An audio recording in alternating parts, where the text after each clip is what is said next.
Herkese merhaba arkadaşlar, kanalımıza hoş geldiniz. Gübsü Özay'ın doğum gününü Barış Arduç böyle kutladı. Barış Arduç eşi Gübsü Özay'ın 41. doğum gününü sosyal medya üzerinden romantik bir paylaşım yaparak kutladı. Gübsü Özay'ın 41. yaşına girmesiyle birlikte keyifli bir doğum günü kutlaması gerçekleştirildi. Eşi Barış Arduç, kızları Jan Asya ile birlikte olduğu samimi fotoğraflarını sosyal medya hesabından paylaşarak Gübsü Özay'a olan sevgisini bir kez daha gösterdi.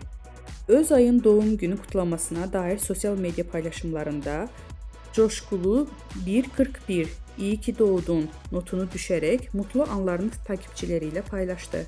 Bu güzel aile anlarını sosyal medya üzerinden büyük bir yankı uyandırırken Barış Arduç Gübsü Özay çiftinin mutluluğu gözleri önünde sergiledi.